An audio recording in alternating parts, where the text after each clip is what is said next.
Hello students, આજથી આપણે શરૂ કરવા જઈ રહ્યા છીએ ધોરણ 11નો પ્રથમ પ્રકરણ રસાયણ વિજ્ઞાનની કેટલીક પાયાની સંકલ્પનાઓ.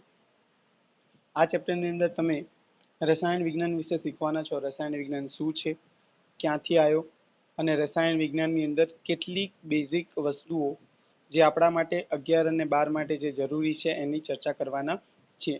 તો આજના વિડીયો લેક્ચરની અંદર આપણે શરૂ કરવા જઈ રહ્યા છીએ રસાયણ વિજ્ઞાન શું છે અને ક્યાંથી આવ્યો અને એની અંદર દ્રવ્ય અને તેનું વર્ગીકરણ શીખવાના છીએ. તો શરૂ કરીએ છીએ સૌપ્રથમ શબ્દ વિજ્ઞાન પરથી. તો શબ્દ છે વિજ્ઞાન. તમે હવે વિજ્ઞાનના વિદ્યાર્થીઓ છો, એટલે કે સાયન્સ સ્ટુડન્ટ્સ છો. તો વિજ્ઞાન શું એ તમને ખબર હોવી જોઈએ કે વિજ્ઞાન એટલે કુદરતને સમજવા માટે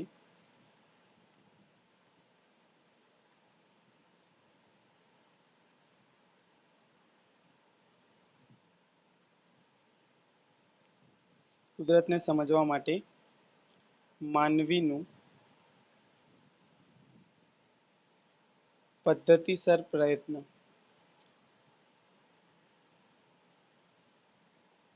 વિજ્ઞાન શું છે? તો વિજ્ઞાન છે કુદરતને સમજવા માટે માનવીનું પદ્ધતિસર પ્રયત્ન. હવે આનું મતલબ શું થાય? તો આપણી આસપાસ જે છે, આપણી આસપાસ જેટલી પણ વસ્તુઓ છે એ આપણું કુદરત છે, એને જ આપણે કહીએ છીએ ને કુદરતી વસ્તુઓ. તો આ જે કુદરત છે એની અંદર જેટલી પણ ઘટનાઓ થઈ રહી છે, દાખલા તરીકે સૂરજ સવારે ઉગે છે, પૂર્વમાંથી ઉગે છે, પશ્ચિમમાં આથમે છે. સૂરજ જે દિવસ દરમિયાન જે આપણને જોવા મળે છે, રાત્રિ દરમિયાન ક્યાં જતો રહે છે, પછી રાત્રે કેમ તારાઓ ટમટમે છે. આ જેટલી પણ વસ્તુઓ છે જે આપણને કુતૂહલ પેદા કરે કે આ ક્યાંથી થઈ રહી છે, કઈ રીતે થઈ રહી છે, બસ એ જ વસ્તુઓ સમજવા માટે જ્યારે માનવીએ પદ્ધતિસર સ્ટડી શરૂ કરી, એટલે કે સ્ટેપ બાય સ્ટડી સ્ટાર્ટ કરી, તો એને જ કહેવામાં આવે છે વિજ્ઞાન. જે વિજ્ઞાન છે એની અંદર ઘણી શાખાઓ છે. વિજ્ઞાનની અંદર આપણે સૌથી મુખ્ય શાખા તરીકે હું ભૌતિક વિજ્ઞાનને વાત કરીએ કે એક શાખા છે ભૌતિક વિજ્ઞાન. વિજ્ઞાન એક જો વૃક્ષ છે તા એની શાખાઓ છે, જેમ કે ભૌતિક વિજ્ઞાન છે, પછી તમારે રસાયણ વિજ્ઞાન છે, પછી તમારા જીવ વિજ્ઞાન છે, અને એક શાખા છે ગણિત. તો આપણે વિજ્ઞાનને 4 શાખાઓમાં વિભાજિત કરી શકાય કે વિજ્ઞાન એક વૃક્ષ છે, એની 4 શાખાઓ છે. એમાં ભૌતિક વિજ્ઞાન છે, રસાયણ વિજ્ઞાન છે, જીવ વિજ્ઞાન છે અને ગણિત છે. હવે આ જે શાખાઓ છે એ આપણે પદ્ધતિસર અલગ અલગ વિષય તરીકે ભણીએ છીએ, કારણ કે વિજ્ઞાન જે છે એ એક બૃહદ વિષય છે, એટલે કે ખૂબ મોટો અને વિશાળ વિષય છે. એને સમજવા માટે એક વિષય પર્યાપ્ત નથી હોતો. એટલા માટે આપણે વિજ્ઞાનને મુખ્ય 4 વિષયોમાં વિભાજિત કર્યા. અને આ રસાયણ વિજ્ઞાન, ભૌતિક વિજ્ઞાન, જીવ વિજ્ઞાન આ વિષયો પણ પર્યાપ્ત નથી. એને પણ પેટા વિષયો અથવા પેટા શાખાઓની અંદર આપણે વિભાજિત કરીને ભણતા હોઈએ છીએ. તો આપણે ભૌતિક વિજ્ઞાન વિશે તમારા ભૌતિક વિજ્ઞાનના સર, જીવ વિજ્ઞાનના વિશે જીવ વિજ્ઞાનના સર અને ગણિત વિશે તમારા ગણિતના સર સમજાવશે. તો આપણે ખાલી શરૂ કરીએ છીએ રસાયણ વિજ્ઞાનથી. ઠીક છે? તો વિજ્ઞાન શું છે? તો કુદરતને સમજવા માટેનું માનવીનું પદ્ધતિસર પ્રયત્ન. એની શાખા છે રસાયણ વિજ્ઞાન. તો રસાયણ વિજ્ઞાન શું છે? તો રસાયણ વિજ્ઞાન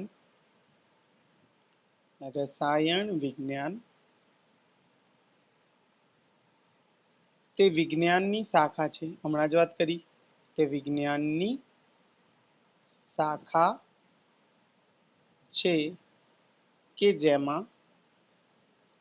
જેમાં દ્રવ્યનું બંધારણ, સંરચના, ગુણધર્મો અને તેનું ઉર્જા સાથેની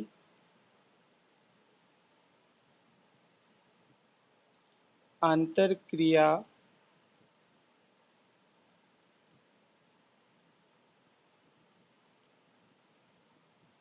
વિશે અભ્યાસ થાય છે.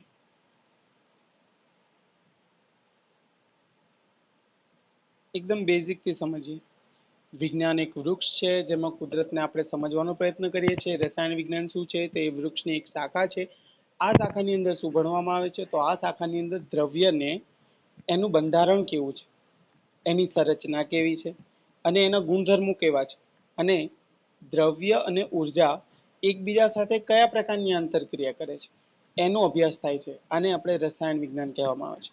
તો રસાયણ વિજ્ઞાનની થોડીક બેઝિક હિસ્ટ્રી આપણે વાત કરીએ તો રસાયણ વિજ્ઞાન જે છે, રસાયણ વિજ્ઞાન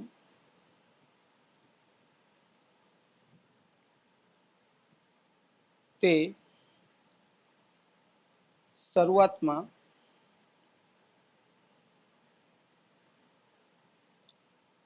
બે બાબતોને લઈને અસ્તિત્વમાં આવ્યું. રસાયણ વિજ્ઞાન બન્યું કેમ એની વાત કરીએ. વ્યાખ્યા પર આપણે આવીશું. આ જે વ્યાખ્યા લખી છે એના વિશે હું સમજાવીશ તમને. તો રસાયણ વિજ્ઞાનની હવે આપણે હિસ્ટ્રી સ્ટાર્ટ કરીએ છીએ. તો આ છે હિસ્ટ્રી. એક કામ કરીએ, બ્લુ માર્કરથી લખી રાખીએ હિસ્ટ્રી. હિસ્ટ્રી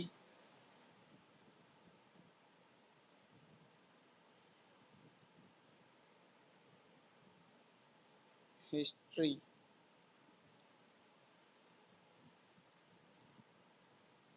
હિસ્ટ્રી લખવાનું છે. હિસ્ટ્રી. તો રસાયણ વિજ્ઞાન તે શરૂઆતમાં બે બાબતોને લઈને અસ્તિત્વમાં આવ્યું. એ બે બાબતોની વિશે ચર્ચા કરી. અસ્તિત્વમાં આવ્યું. જો રસાયણ વિજ્ઞાન જે છે હકીકતમાં માણસની બે લાલસાઓનું પરિણામ છે. કઈ કઈ લાલસાઓ? તો એક કિમિયાગીરી. કિમિયાગીરી અને બીજું છે પાર્શ્વ રસાયણ વિજ્ઞાન. જોજો ધ્યાનથી. તો શરૂઆતમાં માણસને બે પ્રકારની લાલચ હતી. એક કે માણસ હંમેશા માટે અમર થઈ જાય, એટલે કે એ કોઈ દિવસ મરે જ નહીં. અને બીજું, હવે હંમેશા માટે અમર થઈ જાય તો એની પાસે બીજું બી કંઈક હોવું જોઈએ. તો એણે વિચાર્યું કે હું હંમેશા માટે અમર થઈ જાઉં અને મારી પાસે ઘણા બધા રૂપિયા હોય, પૈસા હોય, પણ એ સમયે પૈસા નામની ચીજ નથી. એ સમયે હતું સોનું. તો એ એવું વિચારતો હતો કે હું હંમેશા માટે અમર થઈ જાઉં અને મારી પાસે ઘણું બધું સોનું હોય. તો માણસે એક એવો હાઇપોથેટિકલ કન્સેપ્ટ બનાવ્યો. જેમાં એક એવા પથ્થર વિશે એને વિચાર્યું કે દુનિયાની અંદર એક એવો પથ્થર અસ્તિત્વ ધરાવે છે જે કોઈ પણ વસ્તુને જો ટચ કરાવી દેવામાં આવે, અડાડી દેવામાં આવે, તો એ વસ્તુ, જેમ કે કોઈ તાંબાની વસ્તુ છે, એને જો એ પથ્થર ટચ કરાવવામાં આવે તો એ કોઈ પણ વસ્તુ એ સોનામાં પરિણમે છે. તો કિમિયાગીરી એટલે કે એવા પથ્થર વિશે માણસોએ વિચાર્યું જે બિનકિંમતી ધાતુઓ સોનામાં રૂપાંતરિત કરી દે. સોનામાં રૂપાંતરિત કરી દે.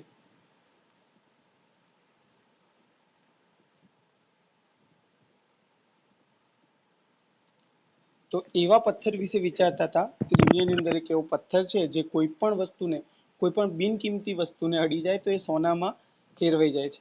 બરાબર. અને આ જે વસ્તુ બની એને અલ્કેમી તરીકે ઓળખવામાં આવ્યું.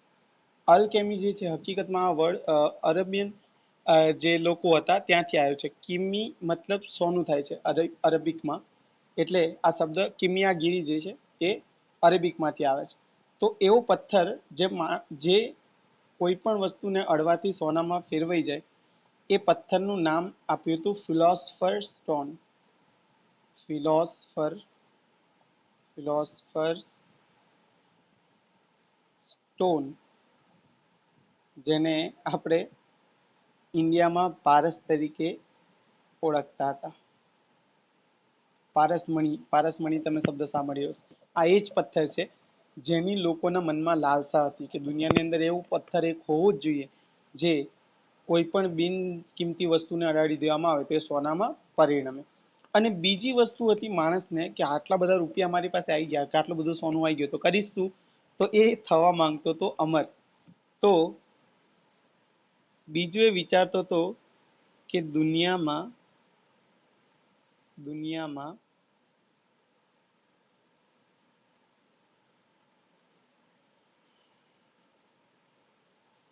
એવો પદાર્થ છે, એવો પ્રવાહી છે જેને પીવાથી મૃત્યુ નહીં આવે, મૃત્યુ ન આવે. અને આને કહેવામાં આવે છે અમૃત.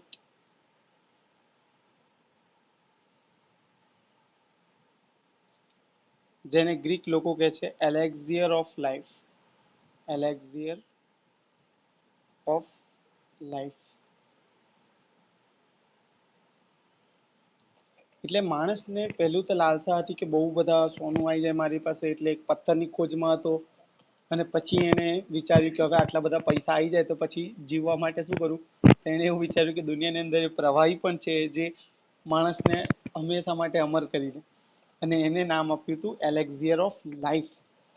અને રસાયણ વિજ્ઞાન જે છે આ બંને શાખાઓની પાછળ રહેલી માણસની લાલચના કારણે અસ્તિત્વમાં આવ્યો. આજે પણ આપણે રસાયણ વિજ્ઞાનમાં આ જ વસ્તુ કરી રહ્યા છે. કિમિયાગીરીની જેમ આપણે કોઈ બિનજરૂરી વસ્તુમાંથી કોઈ એક જરૂરી વસ્તુમાં આપણે રૂપાંતરણ કરી રહ્યા છે. અને પાછવા રસાયણ વિજ્ઞાનની જેમ આપણે માણસ જે પહેલા 25 વર્ષે, 30 વર્ષે, 40 વર્ષે કોઈ બીમારીના કારણે, કોઈ રોગના કારણે મરી જતું હતું, એની જગ્યાએ હવે એને આપણે દવાઓ આપી આપીને સસ્ટેન કરીને લાઈફને 60 થી 70 સુધી લઈ જઈએ છીએ. તો રસાયણ વિજ્ઞાન હાલ પણ આ જ કામ કરી રહ્યા છે કે બિન વસ્તુમાંથી કિંમતી વસ્તુ બનાવો એટલે કિમિયાગીરી, અને માણસને એની જીવનમાં વૃદ્ધિ કરો એટલે પાછવા રસાયણ વિજ્ઞાન. તો રસાયણ વિજ્ઞાન આ બંને વસ્તુના લીધે આવ્યો છે. તો આપણે આના વિશે વધારે ડિટેલમાં નથી જતા. એનસીઆરટી ની અંદર સ્ટાર્ટિંગના જે 4 પેજીસ છે એની અંદર બધું ડિટેલમાં આપ્યું છે કે હડપ્પન સંસ્કૃતિમાં હતું, પેલું હતું, ને આપણે એ બધું નથી ચર્ચા કરતા. તો રસાયણ વિજ્ઞાનના આપણે ઉપયોગિતા હાલ જુઓ તો રસાયણ વિજ્ઞાનની ઉપયોગિતા.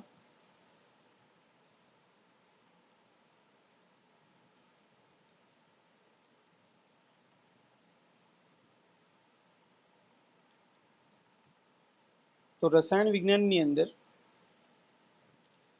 આપણે રસાયણ વિજ્ઞાનની મદદથી એવી એવી દવાઓની ખોજ કરી બેઠા કે જેની મદદથી આપણને ઘણા બધા રોગો સામે સંરક્ષણ મળી રહ્યું. જેમ કે બેસ્ટ ઉદાહરણ છે કે સીસ પ્લેટિંગ,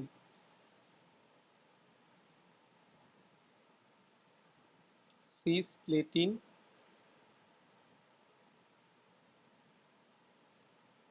અને ટેક્સોલ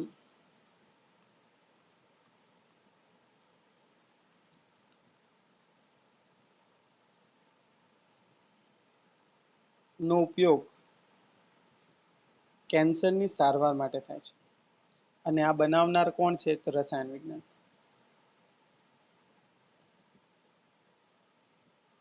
તો રસાયણ વિજ્ઞાનની ઉપયોગિતા જુઓ, એ રસાયણ વિજ્ઞાન મથી રહ્યું છે હાલ પણ કે બિન વસ્તુને ઉપયોગીમાં ફેરવો અને માણસની જીવન લાઈફ સ્પાનની અંદર વધારો કરો. તો એવી એવી વસ્તુઓ બનાવી છે જેમ કે સિસ પ્લેટિન અને ટેક્સોલ છે, એક ડ્રગ્સ છે, દવા છે, જેનો ઉપયોગ આપણે કેન્સરની સારવાર માટે કરીએ છીએ. જેનો ઉપયોગ અહીંયા બાજુમાં લખી રાખીશું, કેન્સરની સારવાર, કેન્સરની સારવાર માટે થાય છે. પછી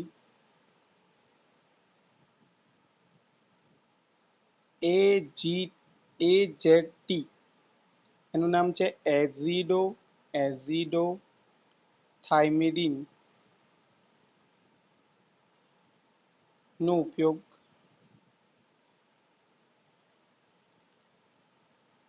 એડ્સ ની સારવારમાં થાય છે.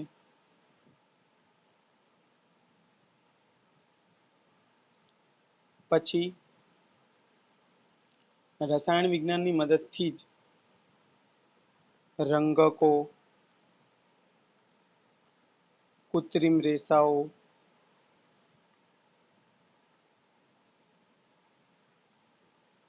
પોલિમર્સ, પ્લાસ્ટિક,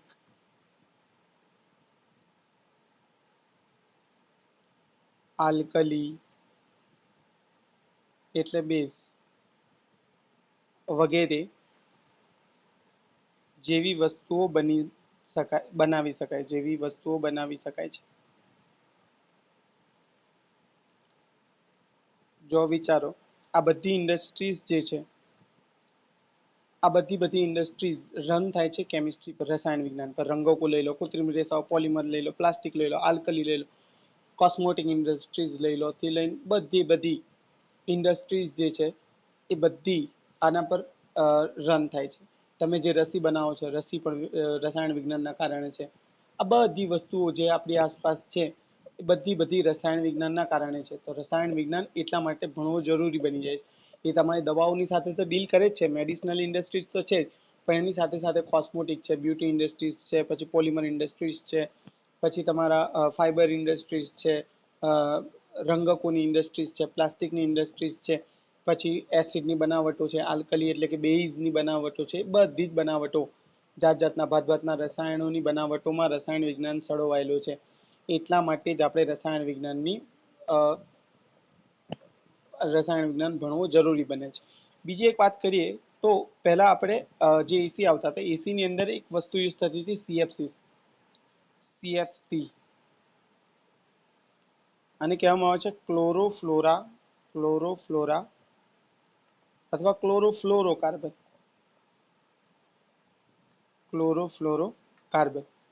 હવે જે ક્લોરોફ્લોરોકાર્બન છે એની અંદર ઘણા બધા પ્રકારના આવે ક્લોરોફ્લોરોકાર્બન. એ જે ક્લોરોફ્લોરોકાર્બન્સ છે એની અંદર ફ્લોરિન યુઝ થતો હતો, અને એ જે છે એ વાતાવરણ ક્લોરિન અને ફ્લોરિન જેવા એલાઇડ સંયોજનો યુઝ થતા હતા. અને આ જે છે એ રસાયણ એવા પરમાણુઓ છે જે આપણા ઓઝોનના ભંગાણ માટે જવાબદાર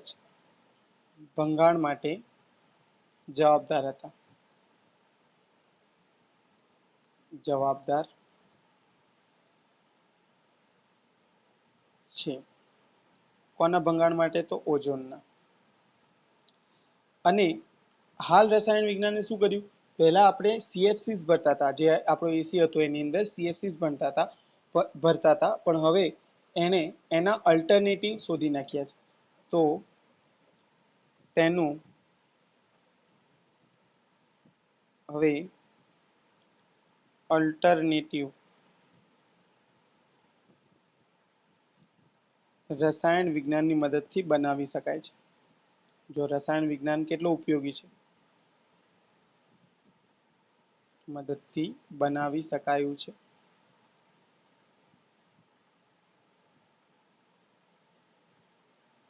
તો આ છે રસાયણ વિજ્ઞાનના ઉપયોગો. કેટલી જગ્યાએ ઉપયોગી છે? તો બધી ઇન્ડસ્ટ્રીઝ જે છે એ 90 to 95% જે છે એ રસાયણ વિજ્ઞાન પર ડિપેન્ડન્ટ છે. એ કોઈ બી ઇન્ડસ્ટ્રીઝ લઈ લો, તમારો જે એઆઈ છે, તમારી પાસે મોબાઈલ છે, એની અંદર જે વપરાતી વસ્તુઓ છે એમાંથી ઘણી બધી ચિપ્સ, ઘણી બધી વસ્તુઓ એ રસાયણ વિજ્ઞાનના આભારી છે. એટલે રસાયણ વિજ્ઞાનને ભણવું આટલા માટે જરૂરી બની જાય છે. હવે રસાયણ વિજ્ઞાનની મેં વ્યાખ્યા લખી હતી કે રસાયણ વિજ્ઞાન એટલે શું? તો રસાયણ વિજ્ઞાન એટલે કે જે દ્રવ્યનું બંધારણ, દ્રવ્યની સંરચના અને દ્રવ્યને ગુણધર્મોને વિશે અભ્યાસ કરે એને રસાયણ વિજ્ઞાન કહે છે. તો આપણે પહેલા તો વાત કરીએ દ્રવ્ય એટલે શું. પહેલા તો દ્રવ્ય સમજીએ, પછી દ્રવ્યની સંરચના, બંધારણ અને ગુણધર્મોની વિશે વાત કરીશું. તો દ્રવ્ય એટલે શું? પહેલા તો આપણે દ્રવ્યની વિશે વાત કરીએ. દ્રવ્ય એટલે કે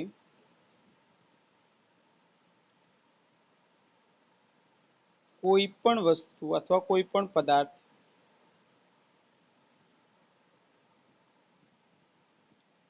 જે દળ ધરાવે અને જગ્યા રોકે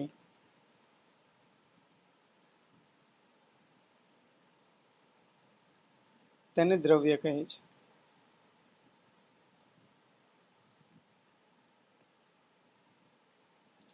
દ્રવ્ય એટલે શું? કે જે દળ ધરાવે છે અને જગ્યા રોકે છે એને આપણે દ્રવ્ય કહીએ છીએ. તમે કોઈ વસ્તુને હાથમાં ઉંચકો અને હાથમાં ઉચકતાની સાથે જો એનામાં તમને વજન દેખાયું કે હા આ તો વજનદાર છે, તો મતલબ એ દ્રવ્ય છે. કોઈ વસ્તુએ જગ્યા રોકી તો એ દ્રવ્ય છે. ઉદાહરણ તરીકે હવા છે. સાહેબ હવામાં તો દળ છે જ નહીં, હવા તો હલકી હલકી છે. હવા તો હલકી છે પણ હવા શું જગ્યા રોકે છે? તો હા, હવા જગ્યા રોકે છે, તો હવા દ્રવ્ય છે. ભલે હલકું હોય પણ જો જગ્યા રોકી તો એ દ્રવ્ય છે. પછી પેન દ્રવ્ય છે. તમે જેનાથી લખો છો પેન્સિલો દ્રવ્ય છે. ચોપડા ચોપડી બધું શું છે? દ્રવ્ય છે. દ્રવ્ય માટે બે વસ્તુ જરૂરી છે. કાં તો એ દળ ધરાવતો હોય અને જગ્યા રોકવો જોઈએ. દળ ધરાવશે તો જગ્યા રોકવાનો જ છે. અથવા સાદી ભાષામાં કહીએ તો જેની પાસે માસ એટલે કે દળ હોય અને જેની પાસે કદ હોય, બરાબર, એ પણ લખી રાખીશ. જે દળ અને કદ ધરાવે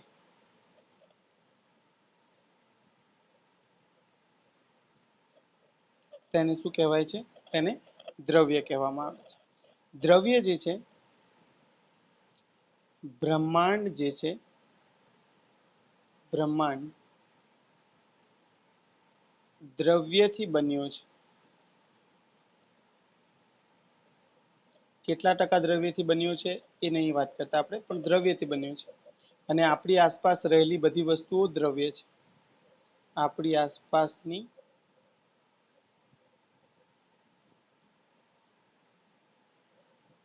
બધી વસ્તુઓ દ્રવ્ય છે.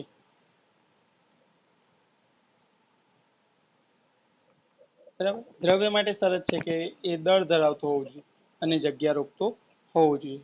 ચલો ઉદાહરણ આપીને આપણે ચેક કરીએ, તમને ખબર પડી કે નહીં દ્રવ્ય છે. જણાવો. પ્રશ્ન છે, દ્રવ્યને ઓળખો.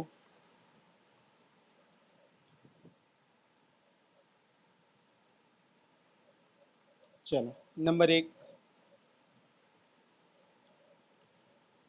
પાણી. તમારે કહેવાનું છે દ્રવ્ય છે કે નથી. નંબર 2 રેતી. નંબર 3 તમે પોતે. નંબર 4 ઈંટ. નંબર 5 લાગણી. નંબર 6 ગુસ્સો. તમારે ખાલી ચેક કરવાનું છે કે દ્રવ્ય છે કે નથી. તો ચલો, પાણી પાસે વજન હોય, યસ હોય છે પાણીમાં વજન. પાણી જગ્યા રોકે છે, કદ ધરાવે છે, યસ ધરાવે છે. 1 લીટરની બોટલ મળે છે સાહેબ બહાર, એનો મતલબ પાણી શું છે? તો પાણી દ્રવ્ય છે. રેતીનું વજન હોય, હા હોય છે. તો ટનમાં આપણે મંગાવીએ છીએ, તો એ પણ શું છે? દ્રવ્ય છે. તમારું વજન છે, યસ છે. તો તમે પણ શું છો? દ્રવ્ય છો. ઈંટનું વજન હોય, હા હોય, તો એ પણ શું છે? દ્રવ્ય છે. લાગણી. લાગણી સાહેબ આ વિચારવા જેવી વાત છે. લાગણી વજન હોય? ના, લાગણીનું તો વજન નહીં લાગતું. લાગણી એટલે માનવના અંદરના એક્સપ્રેશન છે. તો માનવના અંદરના એક્સપ્રેશન વિચારો કે લાગણીની પાસે વજન હોત તો વિચારો કે લાગણી ખૂબ વધી ગઈ છે. એટલી વધી ગઈ છે, એટલી વધી ગઈ છે કે માણસ દબાઈને ઊંચો થઈ જાય. એટલે લાગણી પાસે વજન હોતો નથી, એટલે કે દ્રવ્ય નથી. સાહેબ લાગણી જગ્યા રોકે? જગ્યા ક્યાંથી રોકે? મગજની અંદર. લાગણી ક્યાં હશે? તો માણસની અંદર. હવે જગ્યા રોકી લે તો માણસ બચારો આટલો હોય તો માણસ મોટો થઈ જાય. એટલે લાગણી જગ્યાએ નથી રોકતી, લાગણી પાસે વજન પણ નથી, એટલે લાગણી હોય, દ્રવ્ય નથી. ચલો ગુસ્સો. ગુસ્સો પણ દ્રવ્ય છે? ના, ગુસ્સામાં ક્યાં વજન હોય છે? વિચારો કે કોક એવું કે તમને કે 5 કિલો ગુસ્સો આવ્યો સાહેબ આજે મને, 10 કિલો ગુસ્સો આવ્યો, કોઈ નથી કહેતું. એટલા માટે એ પણ દ્રવ્ય નથી. ગુસ્સો પણ જગ્યા નથી રોકતો. માન લો કે આ સાહેબ આ છોકરાને બહુ ગુસ્સો આવે છે, તો શું એ ગુસ્સામાં દિવસે ને દિવસે વિસ્તરતો જાય છે? નહીં વિસ્તરતો. સિમ્પલ વાત છે. એટલે ગુસ્સો પણ દ્રવ્ય નથી. ચલો, દ્રવ્યની તો સાહેબ વાત થઈ ગઈ. દ્રવ્ય જે છે, દ્રવ્યનું વર્ગીકરણ કરવામાં આવે છે બે રીતે. હવે દ્રવ્ય છે, દ્રવ્યને સમજવા માટે બી આપણે દ્રવ્યનું વર્ગીકરણ કરીને શીખીએ છીએ. કેમ કે દ્રવ્ય તો શું છે? જેની પાસે વજન છે અને જે જગ્યા રોકે છે. તો દ્રવ્યનું વર્ગીકરણ આપણે બે રીતે કરીએ છીએ. એક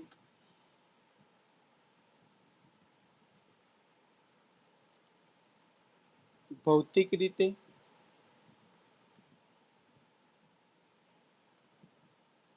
અને બીજું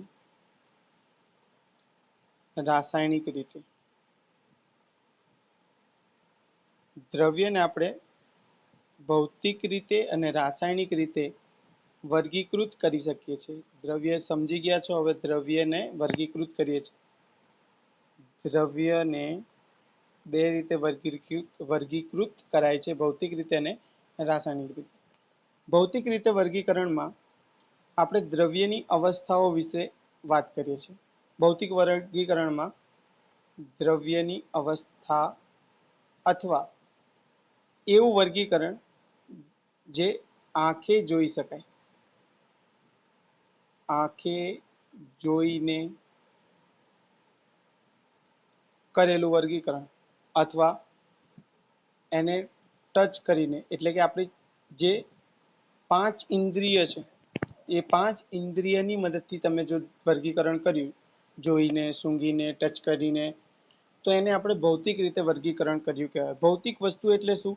કે જેને આપણે 5 ઇન્દ્રિયોની મદદથી, જો તમે જોઈ કે પછી સાંભળી કે સૂંઘી કે ચાખી વગેરે કરી શકો, તો એને આપણે ભૌતિક વસ્તુ કહીએ છીએ. બરાબર?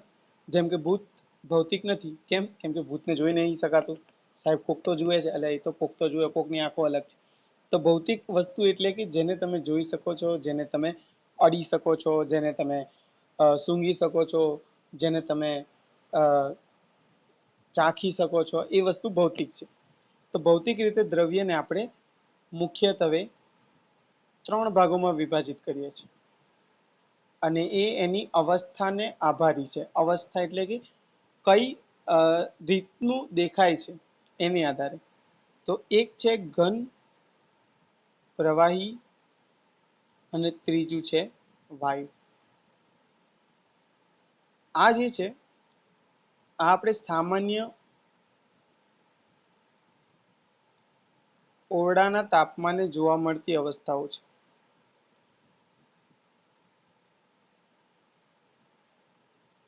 સામાન્ય ઓરડાના તાપમાને એટલે કે હાલ મારી પાસે રૂમ છે, રૂમની અંદર કોઈ વસ્તુ ઘન હોઈ શકે, કોઈ પ્રવાહી હોઈ શકે, કોઈ વાયુ હોઈ શકે, પણ એના સિવાયની પણ દ્રવ્ય જે છે એના સિવાયની પણ અવસ્થાઓ દર્શાવે છે, જે બહુ વિકટ તાપમાન અને વિકટ દબાણની પરિસ્થિતિઓમાં હોય છે. જેની એક અવસ્થા છે પ્લાઝ્મા અને બીજો છે બોઝ-આઇન્સ્ટાઇન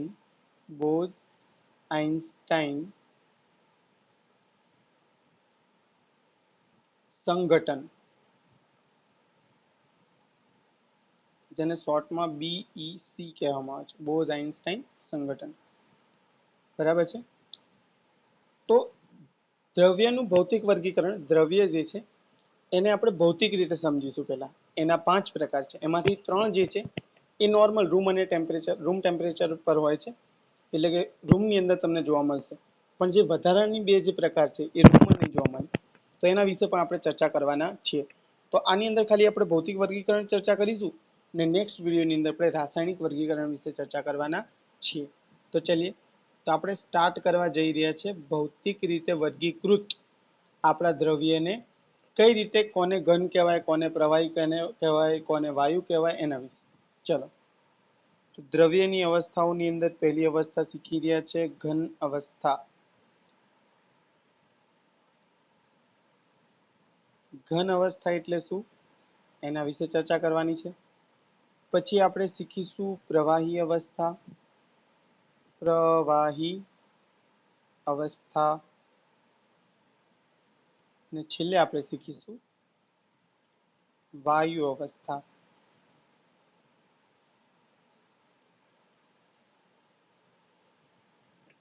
તો આપણે પહેલા ઘન અવસ્થાથી સ્ટાર્ટ કરીએ. તો જ્યારે આપણું દ્રવ્ય ઘન અવસ્થામાં હોય તો દ્રવ્ય ના કણો ખૂબ નજીક રહેલા હોય છે. નજીક રહેલા હોય છે. એનો મતલબ શું સાહેબ? તો દ્રવ્ય જે છે, તમે વિચારો, દ્રવ્ય જે છે આપણે જાણીએ છીએ કે દ્રવ્ય જે છે એ નાના નાના કણોથી બને છે. બરાબર. 9મા ધોરણમાં આપણે એક પ્રયોગ પણ કર્યો હતો, જો યાદ હોય તો તમને, કે આપણે ડેટોલ લેતા હતા, ડેટોલનો એક ડ્રોપ પાણીની અંદર નાખતા હતા, પછી એ પાણીના 10 ml લઈને બીજા પાણીમાં ડાયલ્યુટ કરતા હતા. એની અંદર જે પાણી વધતું હતું એ પાણીની અંદર સ્મેલ કરતા હતા. શું હજી ડેટોલની સ્મેલ આવે છે, ખુશ્બુ આવે છે? એનું મતલબ કે ડેટોલ તો હજી છે. હજુ એનામાંથી 10 ml કાઢતા હતા, વધુ પાણીમાં નાખતા હતા, વધુ પાછું ચેક કરતા હતા, હજી પણ ખુશ્બુ આવતી. એનું મતલબ શું હતું? એનું મતલબ જે દ્રવ્ય છે એ ખૂબ નાના નાના કણોથી બને છે. અને એ કણો જ્યારે ખૂબ નજીક હોય તો જે અવસ્થાનું નિર્માણ કરે એને કહેવામાં આવે છે બકા ઘન અવસ્થા. યાદ આવે છે 9મું? હા, એ જ છે. તો ઘન અવસ્થાની અંદર જેનાથી દ્રવ્ય બને છે એ કણો, જો ડેટોલ હોય તો ડેટોલના કણો, કોઈ બીજું વસ્તુ હોય તો બીજી વસ્તુના કણો. આ કણો શું છે એ પણ આપણે 11મામાં શીખવાના છે. પહેલા તો આપણે ખાલી એને કણો કહેતા હતા ને, હવે કણો વિશે પણ જાણવાના છીએ આપણે. તો જ્યારે કણો ખૂબ નજીક નજીક બેઠા હોય દ્રવ્યમાં તો એ અવસ્થાને, એ દ્રવ્યને ઘન દ્રવ્ય કહેવામાં આવે છે, અથવા દ્રવ્યની ઘન અવસ્થા કહેવામાં આવે છે. બરાબર. ફટાફટ મોટા મોટા દોરી દઉં છું કેમ કે સમય બચે આપણી પાસે. તો આ છે આપણા દ્રવ્યના કણો જે ખૂબ નજીક રહેલા હોય છે. જુઓ, અચ્છા, આ અલગ અલગ દોર્યા છે મેં, ઉપર નાના છે, નીચે મોટા છે, પણ એવું નથી હોતા, બધા સરખા સાઈઝના હોય છે. બરાબર. પણ મારે સમય આપણી પાસે ખૂબ ઓછું છે અને બેટરી પણ ડાઉન થઈ રહી છે, એટલા માટે હું ફટાફટ દોરી રહ્યો છું. તો આની અંદર તમે સમજી જજો કે દ્રવ્યના કણો ખૂબ નજીક હોય તો એવા દ્રવ્યને શું કહીશું? ઘન દ્રવ્ય અથવા ઘન અવસ્થા. જો નજીક હોય મતલબ એમની વચ્ચે જગ્યા ખૂબ ઓછી, તેમની વચ્ચે આંતર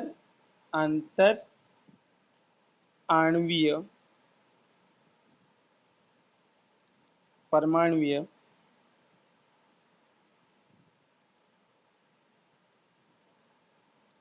અવકાશ ઓછો હોય છે. એટલે એમની વચ્ચે જગ્યા ઓછી હોય છે. આ આંતરાણવીય અને આંતર પરમાણ્વીય શું છે આગળ આપણે શીખીશું. હાલ આપણે યાદ રાખો કે તેમની વચ્ચે અવકાશ ઓછો હોય છે. આંતરાણવીય એટલા માટે લખ્યું છે, ક્યારેક કણ અણુ પણ હોઈ શકે, ક્યારેક કણ પરમાણુ પણ હોઈ શકે, જે આપણે આગળ શીખવાના છે. પછી તેનું કદ, કેમ કે બધા કણો ખૂબ નજીક બેઠા છે, તેમનું કદ કેવું હોય છે? તેમનું કદ નિશ્ચિત હોય છે. પછી તેનું આકાર નિશ્ચિત હોય છે. તેનું આકાર નિશ્ચિત હોય છે.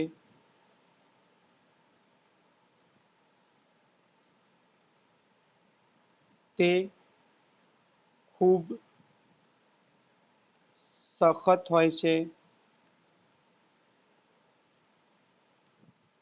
પછી આ બધું તમે ભણીને જ આવ્યા છો. તેમના કણો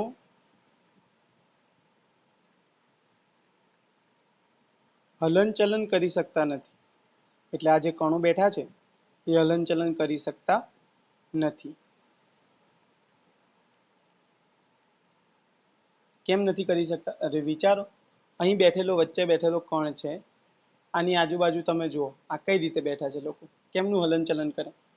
આ કેવી સિચ્યુએશન બને કે વચ્ચોવચ્ચ તમારી પાટલી હોય ને આજુબાજુ પાટલીઓ પાટલીઓ હોય ને વચ્ચે તમે બેઠા હો, અને જો ક્લાસની અંદર ચોકલેટો વેચાય ફ્રીમાં, લઈને ઊભા થઈને લેવાની થાય તો તમને થોડી મળવાની, તમે તો બધાથી છેલ્લા ઊભા થઈ રહેશો. એવી કન્ડિશન છે. એટલા માટે આ કોઈ હલનચલન કરી શકતા નથી. પરંતુ તે પોતાના સ્થાન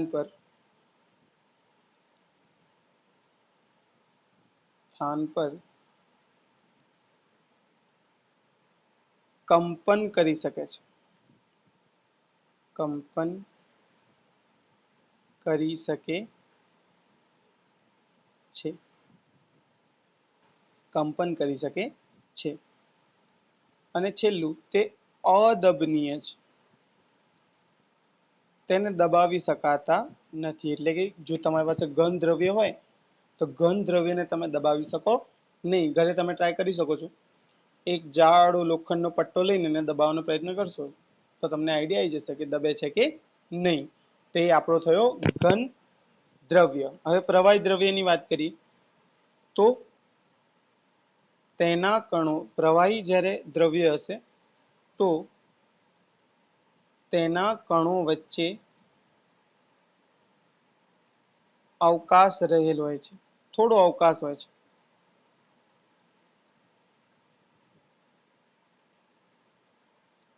તો જો આપણે દોરીએ ને તે કંઈક આવું દેખાતું હશે. જો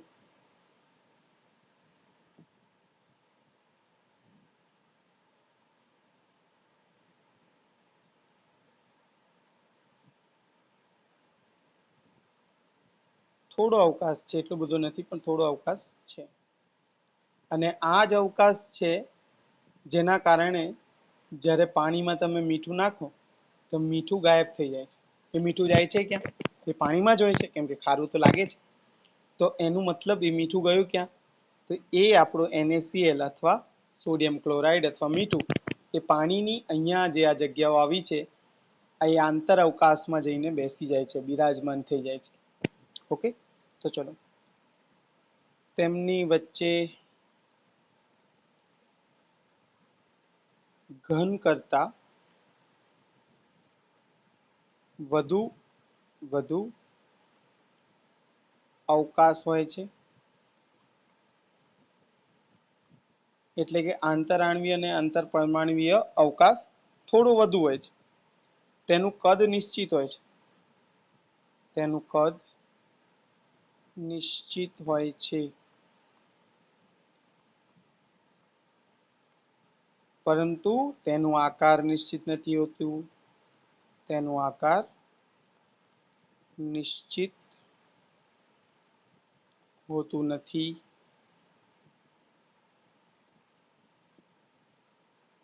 આની પાસે એક એવી પ્રોપર્ટી છે પ્રવાહી માટે જે બહુ ઇમ્પોર્ટન્ટ છે. તેનો આકાર નિશ્ચિત નથી હોતું. એના કારણે તે, અને તેની વચ્ચે થોડો અવકાશ હોય છે, એના કારણે તે વહનશીલતાનો ગુણધર્મ ધરાવે છે. આના જે કણો છે એ સરકી શકે છે, એટલે વહન કરી શકે છે. વહનશીલતાનો ગુણધર્મ ધરાવે છે. વાયુ કરતાં ઓછી વહનશીલતા હોય પણ વહનશીલતા તો ધરાવે છે. પછી તેના કણો ભ્રમણ કરે છે, એટલે કે રોટેશન કરે છે. આ બધું તમે આગળ થર્મોમાં શીખશો. કણો પોતાના સ્થાન પર ભ્રમણ કરે છે, ગોળ ગોળ ફરતા હોય છે. તે ઘન કરતા થોડું દબનીય છે. એટલે પાણીને થોડું તમે દબાઈ શકો છો. ચલો વાયુની વાત કરીએ. તેના કણોમાં ખૂબ અવકાશ રહેલ છે. એના કણો ખૂબ દૂર દૂર હોય છે. જો તેના કણો જે આપણે વાયુ દ્રવ્ય છે તેના કણો ખૂબ દૂર હોય છે.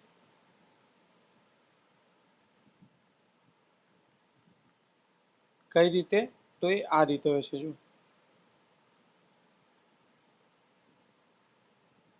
જો અહીંયા એક કણ છે તો બીજો કણ અહીંયા, ત્રીજો અહીંયા હોય, ચોથો અહીંયા. એટલે કણો જે છે એ ખૂબ દૂર દૂર હોય છે.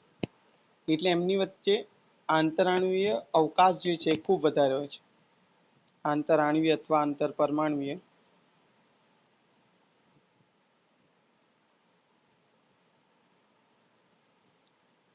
આંતરાણવીય અથવા આંતરપરમાણુવીય અવકાશ ખૂબ વધુ હોય છે.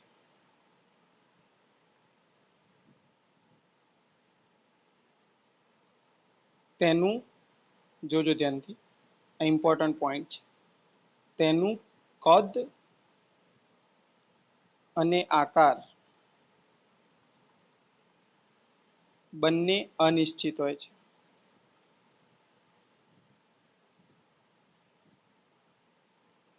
તેનું કદ બી નથી હોતું કે આકાર પણ નથી હોતો. બરાબર.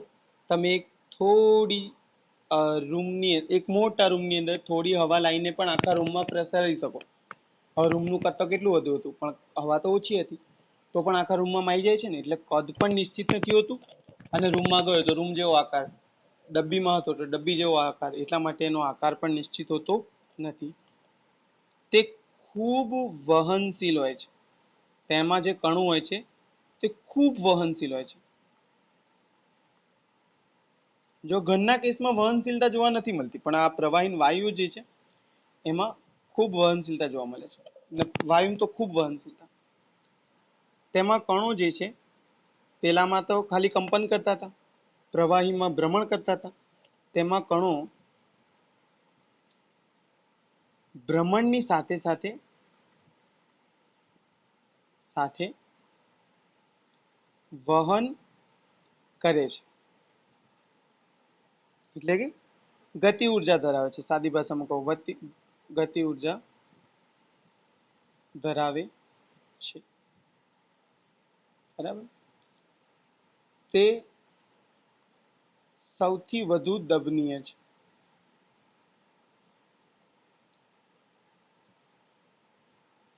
બરાબર. તો આ થઈ ગયા આપણા ઘન, પ્રવાહી અને વાયુ. ચલો ઇમ્પોર્ટન્ટ વસ્તુઓ આપણે પ્રશ્નો સ્વરૂપે સમજી લઈએ. તમને પૂછે કે દબનીયતાનો ક્રમ જણાવો, તો દબનીયતા જે છે સૌથી વધુ વાયુની, પછી હોય છે પ્રવાહીની, અને પછી હોય છે ઘન પદાર્થ. પછી તમને પૂછે કે સખ્તાઈ કોની વધારે, તો સખ્તાઈમાં ઘનની સૌથી વધુ સખ્તાઈ, પછી પ્રવાહી, અને છેલ્લે વાયુ આવશે. કણોની વચ્ચે જગ્યા તો સૌથી વધારે વાયુમાં, પછી પ્રવાહીમાં, છેલ્લે ઘનમાં. ઠીક છે. પછી આપણે વાત કરીએ તો ઘનતા તમે ચેક કરો, તો ઘનતા કોની પાસે વધુ હોય, તો ઘનતા છે શું તે આપણે પછી વાત કરીશું. ઘનતા એટલે શું, હાલ એટલું યાદ રાખો. ઘનતા એટલે કે કોઈ પણ વસ્તુમાં કેટલા કણો વધારે હાજર છે. જે વસ્તુમાં કણોની સંખ્યા વધારે, એનું મતલબ એની ઘનતા વધારે. ઘનતા એટલે ગીચતા સમજો. ઘનતા એટલે ગીચતા, હાલ યાદ રાખો. ઘનતા એટલે ગીચતા. જો કણો ખૂબ નજીક નજીક બેઠા હોય એટલે એ વધુ ઘનતા ધરાવે છે. તો કોનામાં કણો નજીક બેઠા છે, તો ઘનમાં કણો ખૂબ નજીક છે, પછી પ્રવાહીમાં નજીક છે, અને વાયુમાં તો ખૂબ દૂર દૂર છે. એટલે સૌથી વધુ ઘનતા કોની હશે, તો ઘનની હશે. સૌથી ઓછી ઘનતા કોની હશે, વાયુની હશે. કદ તમે વિચારો, કદ કોનું સૌથી વધારે હશે, તો વાયુ જે છે એ વાયુ એ ચોક્કસ વજને સૌથી વધુ કદ ધરાવતું હશે. બરાબર, લખી રાખવાનું, ચોક્કસ વજને, જથ્થાએ ચોક્કસ જથ્થાએ સૌથી વધુ કદ વાયુ રોકશે, પછી પ્રવાહી અને છેલ્લે ઘન. બરાબર. અને ફરી એક ઇમ્પોર્ટન્ટ લાઈન લખી લઈએ, ઇમ્પોર્ટન્ટ, કે ઘન સોરી પ્રવાહી અને વાયુ, પ્રવાહી અને વાયુની વહનશીલતાના